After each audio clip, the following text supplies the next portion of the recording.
다음 소식입니다.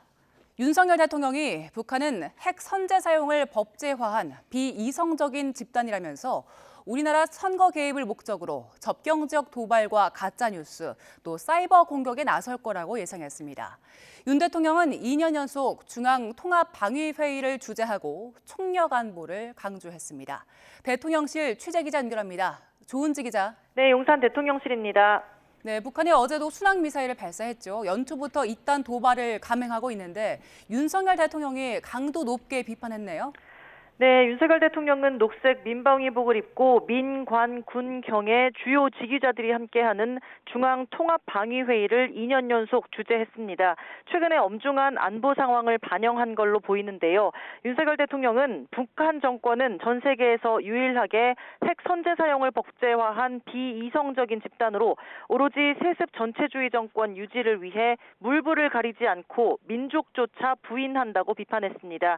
이는 반민족, 반통일적 행위이자 역사에 역행하는 도발이자 위협이라고 지적했습니다. 윤 대통령은 특히 올해는 자유민주주의 정치 시스템의 핵심인 중요한 선거, 즉 총선을 앞두고 있다고 언급하면서 관련해 북한의 여러 도발이 예상된다고 밝혔습니다. 중요한 정치 일정이 있는 해에는 늘 사회 교란과 심리전 그리고 도발을 감행해 왔습니다. 올해도 접경지 도발, 무인기 침투, 가짜뉴스, 사이버 공격, 후방 교란 등 선거 개입을 위한 여러 도발이 예상되고 있습니다.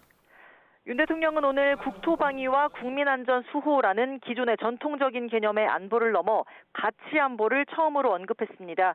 우리의 자유민주주의 시스템을 지키는 것도 안보고 물리적 개념의 안보와는 동전의 양면과 같다고 했습니다.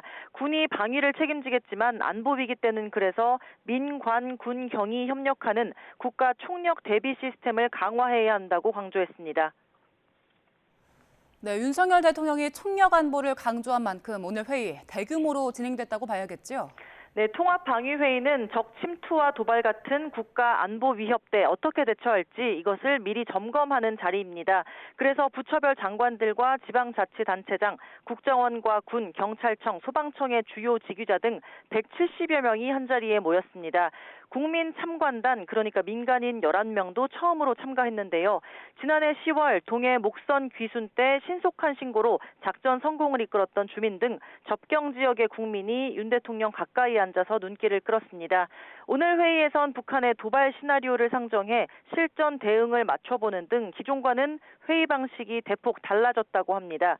사이버 공격에 대해서도 집중 논의했는데 행정망 마비 사태 같은 일이 벌어지면 국가 기능과 국민 일상이 한순간에 마비될 수 있고 또 가짜뉴스와 허위 선전선동으로 사회가 혼란에 빠질 수 있는 만큼 이를 사전에 차단할 방법을 두루 점검한 것으로 전해졌습니다. 윤 대통령은 오후에는 안보 대비태세 점검, 군 주요 지휘관 회의도 주재합니다. 통상 국방부 장관이 좌장을 맡았는데 북한이 대한민국을 초토화하겠다는 등 위협을 고조하는 상황 속에 군 통수권자인 윤 대통령이 국민을 안심시키도록 직접 점검에 나선 거라고 대통령실은 설명했습니다.